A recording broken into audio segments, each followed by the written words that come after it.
ای نامرد اگر تو با من خیانت نمیکردی من دست به خودکشی نمیزدم. چی؟ چی گفتی؟ مثلا رود نفر پیدا شود و راه و قدمی تخمینه رو تماما از صنعت بندد. اون وقت چی کار میکنه؟ میگویند که تخمینه در اول رقاصه بود. دید که از رقاصگی فایده نیست. تخمینه رو 3 سال باز دوست میدارم. خواهش به او رسانید که از عشق به نفرت یک قدم راه است. گفتند باره شده است که از عشق خود نفرت کرده. انمو دامادی پولدار لازم است یا اینکه کم بغلی است دلش صمیمی باشد، محبتش صمیمی باشد. چرا یک زن زیبا هستید، جوان هستید، دوباره شوهر نکردید؟ تماشاگران عزیز ما مصلحت میکنیم و بعدا ارشاد میکنیم. اول من فکر کنم چی گپ میشود. بین شما و حبیبه بدبینی پیداست اساس دارد.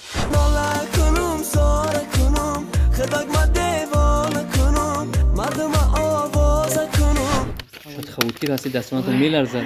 یکم سوالی پس شما اگر که سوال شما رو ناراحت کرد، مهاجران عزیز حجتاتون بود شده است و شما راهی چگونه برقرار کردن آن را جستجو دارید.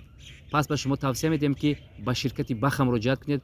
آنها با ماشین‌های خوب و زمانه‌ای شما را از گرانیسا گذراننده حجتاتون را در یک مدت کوتاه حل می‌کنند و این چنین 500 روبل سکیتکا دارد. و از نام کانال مهرپرو سلام فرستادن را هیچگاه فراموش نسازید. با شرکت بخ همیشه مشکلات شما حل خواهد گشت. یک سلام گرم می‌سپارم یکایک شما تماشاگران عزیز و پادپیس چیکونی همیشه فعالی کانال مهرپرو. اینک دیر باز با شما دور بودیم و اینک با برنامه روبرو آمدیم. من با شما هستم رستم عظیمی. مهمان برنامه ما این نوبت هستند یک خانم بسیار هم خوش صدا، شیرین صدا و آنی که با قد و قامت زیبایش توانست در یک مدت کوتاه میان جوانان محبوبیت پیدا کند. تخمینه اسمت و باشد. بیاید دوستان عزیز تماشاگران گرامی تخمینه بانو رو به برنامه روبرو خوش آمدید میگوییم. خوش آمدید. رحمت که شما ما رو به این برنامه دعوت کردید. من بسیار خوشحالم. میندارم که شما ما رو قدر کرده تکلیف کردید. تشکر زیاد. راستش رو شما برنامه ما رو طریق یوتیوب تماشا میکنید؟ بله تماشا میکنم. پسند است یا اینکه نه؟ بله پسند است. تشکر زیاد. روی تخمینه بانو من شرط برنامه رو به شما میفهمونم و بعدا آغاز میکنیم برنامه رو. این لفافه‌ای که شما در اینجا میبینید پر از سوال ها هستند، شرط ها هستند، درخواست ها هستند و شما میتوانید از بین آنها کدومی که پسند شما نیست، شما رو ناراحت میکند، طریق آن همین اسباب زجیگالکا سوزانده خاکستر کنید. اگر سوال شما رو ناراحت میکند، اگر سوال ها شما به پسند است، پس میتوانید با چشم تماشابین منظر کنید، پاسخ بدید. راضی باشید. شروع میکنید. اولین لیفافه رو شما انتخاب میکنید، دویمش رو من و بیاید از بین اینها کدومش رو شما انتخاب میکنید؟ مرحمت میکشید. خود رو سراندهی به قول مشهور میحسابید یا روی صحنه آمدن شما دیگر مقصد است؟ در حقیقت مقصدی به صحنه قدم گذاشتن تخمینه اسمت و در چی بود؟ شاید میخواستید محبوب و مشهور شوید، میخواستید صاحب پولی کلان شوید، میخواهید به همین واسطه صاحب ماشین های دکدنگ و خانه های با حشمت شوید. مقصد شما چی بود؟ مقصدی من راستی من از خردی دوست می‌داشتم سرایندگی رو، بعد میخواستم سراینده شوم. زیاد نمو سرود و آهنگ های کدوم سراینده رو تماشا میکردید و شوق بیشتر در دلتون علنگه میگرفت؟ بسیار سراینده رو تماشا میکردید؟ خورد بودید؟ میکردم، محقول بودم از اول. البته مقدس نبی و خرما شیرین و همین ها. تشکر. ولی لفافه دیوم از جانب من میشه و تماشاگران عزیز و هر چیزی باشد من میخونم، چون که این قاعده برنامه است که چیزی که به دست من افتید با تخمین خون پاسخش رو گویند. و همچنین نگفتنم را تماشاگران عزیز که برنامه ما با تخمین اسمت و در آن همین تالاری بسیار هم زیبا و پرشکوه برگزار گردیده ایستاده است. اگر شما میخواهید برای خانه خود یا کارگاه خویش از چنین مبل های شیرین و زیبا دسترسی پیدا کنید، پس میتوانید درخواست نمایید و نگفتن نماند که با مدت 6 ماه شما به طور نسیه میتوانید از این مبل ها خریداری نمایید، بیخبر نمانید. و تخمین بانو اینجا سوال دیگر اومده است. رود و نفر پیدا شود و راه و قدمی تخمینه رو تماما از صنعت بندد، اون وقت چی کار میکنید؟ اگر ما رو همه طرف مقصد نگاه کند و نگاه بین کرده تاند و تمام شرایط مهیا کرد، من بس میکنم. زیغ نمیشوید در خونه؟ تنهایی یا اینکه در خونه نشستن شما میتوانید؟ بله میتوانم. شخصا اگر من رو خانه شین کنند من شاید کسلی روحی شوم، چون که من کسبم رو دوست میدارم و به مخلصانم نمیتوانم. اگر چنین کار رو به من روا دونن شاید من بیمار شوم. شما بیمار نمیشوید؟ نه. از این برمیاد که شما کار خونه مشغول میشم. بار امتحان کرده بوده در زندگی بس کردن صنعت رو؟ نه نکردم مصیبت نکردم. تشکر. من فکر میکنم که باری سنگین است و اگر ما بود شما سند رو بس کنید شاید خودکشی کنید. انتخاب لفافه دیگر از جانب شما می شود مرحمت. کمی التماس بالاتر کنید.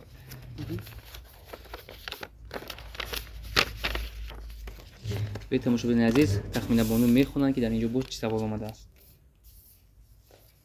بیاید من کمک میکنم. سرودی بی‌وفا. چرا ای بی مروت نمیدونی بخندم رو سر صدای شما میبینم خسته میتواند و من باور دارم که مخلصان شما رو میبخشن، چون تخمین بانو با توی مرکز زیاد میروند و صدایشون کمی گرفته است. از امتحان میگذاریم و میبخشیم. پس بیاید یک زمزمه شما رو بشنویم. چرا ای بی مروت نمیمانی بخندم، بگو آخر که تا کی و زندانی تو بندم. وای نمیشه واقعا. تشکر زیاد. من باور کامل دارم که مخلصان شما رو میبخشن و در حقیقت صدای تخمین بانو خیلی گرفته است و ما از گناهش میگذاریم. انتخاب دیگر از جانب من میشود و بیاید ببینیم باز چه سوال اومده است در اینجا. شاید خوابگی راستی دستانتون میلرزد. اوه یکم سوالی. پس شما اگر که سوال شما رو ناراحت کند این شما رو کمک میکنه. نقش بازی در نقش زنی که پیش از خودکشی به یاری خیانتکارش مکتوب می نویسد. یعنی شما نقش زنی که یارش خیانت کرده است و آنامون ننگ، آنامون چی میگن ناموس زنیش او رو مجبور میسازد که دست به خودکشی زند و خود رو از بین برد و روی همون نفری که به او خیانت کرده است نبیند. شما در خانه تنهایید مکتوب نوشته ایستادید و در همون مکتوب شما چی می نویسید و بعدا خود رو دور میکشید. ای نامرد، اگر تو به من خیانت نمی کردی من دست به خودکشی نمی زدم. مرا ناموس زنانه مجبور کرد که دست به خودکشی زنم. نه خود نفری که باید خودکشی کند خندیده چون این حرفا رو نویسد. تشکر میگیم و این نوگونی است. وقتی تخمین خودکشی میکنن خندیده خود رو از بین میبرن. بله. یعنی که پدنسترین یا تشکر. میریم. انتخابی من است از شما. از شما.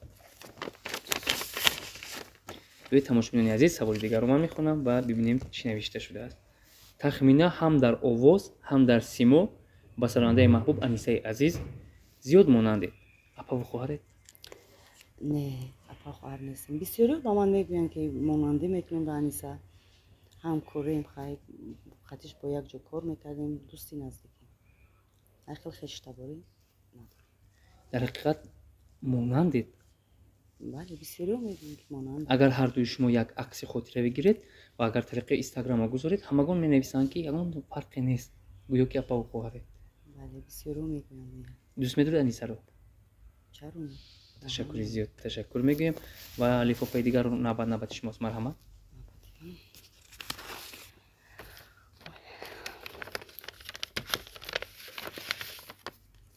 سرود غریبی دردی کی درد دل دودری خود رو سرایده‌اید اون رو با تمام مهاجرانی بیرون از کشور توفیق کنید زمزمه کنید. توفیق کنید. میتوانید سرود غریبی رو میتوانید از همون مهاجرانی که ما رو تماشا دارن 4 مصر زمزمه کنید و طبع ایشون حتما بولیده میگردد وقتی یک سراینده تاجیک در وصف ایشون میسراید و تمام کارهای اون رو به نظر میگیرد. بیاید مرحمت. میدان ازلی است و هرچی بود. تماشاچیان عزیز روزهای نزدیک کلیپی بهترینی تخمین اسمت و بانو غریبی پیشکشی همگان میگردد و ما یک پارچه‌اش را از کارگردان خواهش میکنیم که پیشکش شما سازد و شاید حلاوت برید. احسن میگیم و بیاید لفافه دیگر رو من میگیرم. نوبت من است و بیاید سوال رو من میخونم. میگویند که تخمینه در اول رقاصه بود، دید که از رقاصگی فایده نیست، آوازخوان شد. راست است؟ فقط چیز ما گفت زنیم. بله. در اول رقاصه بوده. خطا نکنم رقاصه شبنمی صابری بوده. میرم. چند سال رقاصگی کرده؟ از سال 2005 تا 2015. چی سبب شد که یک بار رقاصگی رو یک طرف گذاشتید و سرایندگی برو آوردید؟ هوس داشتم میخواستم. یعنی بیشتر از شوق رقاصگی با حافظگی سرایندگی بیشتر دلتون بود. بله. با آرزوتون رسیده. بله. вақте рӯи саҳна омадед бори аввал натарсидед? Не. Тарс тамоми ҷӯи шуморо фаро нагирифт? ҳаст. Кам. ҳоло чӣ? Ҳоло не. ташаккур. интихоби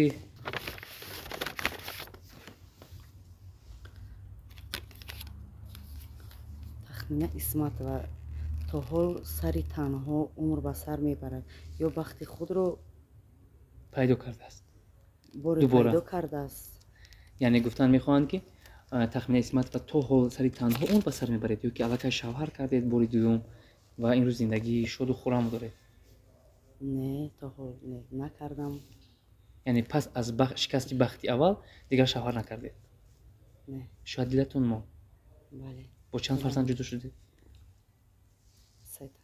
бо 3 фарзанд. чӣ сабаб шуд ки аз ҳам ҷудо шудед? Хай зиндагӣ инаш махфӣ мемонад.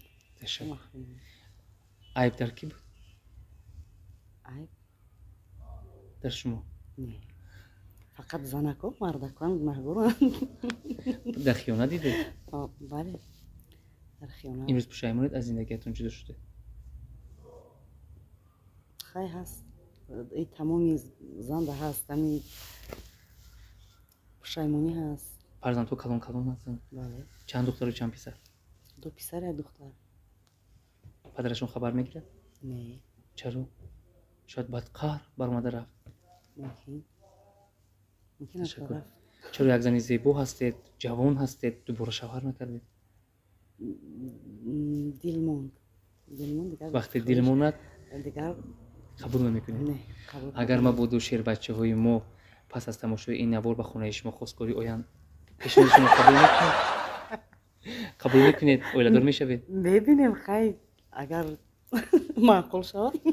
умуман ба тахмина анаму домоди пулдор лозим аст ё ин ки камбағали дилаш самимӣ бошад, муҳаббаташ самимӣ бошад? шумо кадом табақаро пештар интихоб мекунед? камбағал бошад ба қадри зиндагӣ расад, дӯст дорад, бигзор дар зиндагиро мефаҳмидагӣ бошад. яъне шумо гуфта мехоҳед ки анди камбағал бошаду қадри зиндагӣ барасад ва ман худам метавонам ки бо санъаткориам ӯро хӯронам пӯшонам. мехоҳед?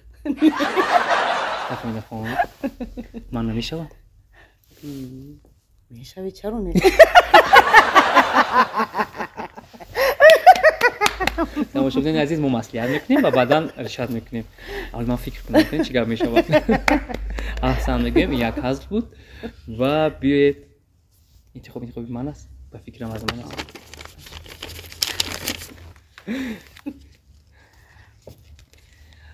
ширинии зиндагиро дар чӣ мебинед? шавҳар, пул ё сири қоқ? ширинии зиндагиро ман дар фарзандҳои худ мебинам. ширинии ҳаёт бо фарзандони ширин. яъне ки зиндагӣ агар таъмин бошад, ҳама шароит муҳайё барои фарзандон бошад, насрини шумо хуб аст. Бале. агар вақте фарзандҳо бошанду шароит бад бошад, чӣ кор мекунед? Чӣ фарзанд? фарзандҳо ҳастанд, шумо хушбахтиро дар фарзандҳо мебинед, аммо пул нест, шароит нест, онҳо хор мешаванд. он вақт шумо хушбахтед? Не, ман хушавӣ нахоҳ. Хай калонам фарзандои ман. Мегум ягон ҷора ман кор кунам. чанд сол ҳастанд? Калониям 19 сола Оҳо, ба чӣ хизмат хел шумо равон як кардам. як духтари ҷавон аллакай фарзандаш калон дар чанд солагӣ шавҳар карда будед? 17. писаратон аллакай ба хизмати модар ватан рафт. Бале. ин садоқат аст, ин меҳру муҳаббати ватан аст, ин анамун самимияти вобаста ба ватану модар аст ки фарзандашро аллакай тахминахон ба хизмати модар ватан гусел кардед. хабар мегиред рафта? Бале, чаро? фарзанди дуюм чӣ? Мактаб мехонад. духтарча аст? Писар. сеюм? Духтар. ташаккур мегӯем. вай бинед ки як зани ҷавону зебо ҳамагӣ мегӯӣ ки 25-30 сол умр дорад, вале аллакай фарзандаш ҳамқаду қомати худаш Ой, аст. чашм накун аҳсан Рустамҷон. мегӯед, аҳсан. чаро пир намешавед? Намедонам. Пир шудам ко. ман фикрам таб вақте хуш бошад, одам ҳеҷ гоҳ ба пирӣ қадам намемонад. таби шумо ҳама вақт хуш аст, пул омада истодааст, аз чизе кам нестед, тӯйҳо зиёд ҳастанд. Бале. аҳсан, аҳсан ва ризқатон ҳеҷ гоҳ канда набошад. интихоби шумо марҳамат. чаро ягон савол намесӯзанд? аз ин бармеяд ки саволҳо писанд ҳастанд. Бале. марҳамат. ин баъд саволҳоро мехонем. аз рӯзе ки дар як тарабхона бо Ҳабиба Давлатова корро оғоз кардед, байни шумо ва Ҳабиба бадбинӣ пайдост, асос дорад? не байни мо бадбинӣ нест. Ман апай ҳабибаро дӯст медорам, ҳурмат мекунам. апай ҳабиба агар ки тахмина бону агар ман сароянда бошам ва шумо ва ман дар як коргоҳ яъне дар як тарабхона агар кор кунем, ман зиёд мехоҳам ки пули ман нимта нашавад, нони даҳони ман нимта нашавад ва ҳамон пулро ман гирам ва ҳам шумо ҳам ҳабиба кор мекунед, нахуд ки бахелӣ набошад. не байни мо нест хеле. мо апа хоҳарем. қати апай ҳабиба. ризқи шумо дигар аст, аз нони якдигарро кам накардаед. не мо гита зита мегам нарадаем. беҳтарин шумо гита ҳастед ё зита? ма зита. ҳамун сустака ки ман апаи ҳабиба дар ҳақиқат гитаи ҳаққонӣ ҳастӣ ва бо анамун шустрякит бо анамун як чӣ мегӯянд ҷазобият метавонӣ ҳамаро мот гардонӣ. зита ба ҳам худаш маълум аст. кӯшиш мекунем ки зитаро ҳам мисли гита гардонем. ташаккур. ва лифофаи дигар аз ҷониби ман фикр мекунам якчаи дигар шумо мегӯед то ман навбати ман аст. аз ишқ ба нафрат як қадам роҳ аст. гуфтаанд боре шудааст ки аз ишқи худ нафрат кардаед.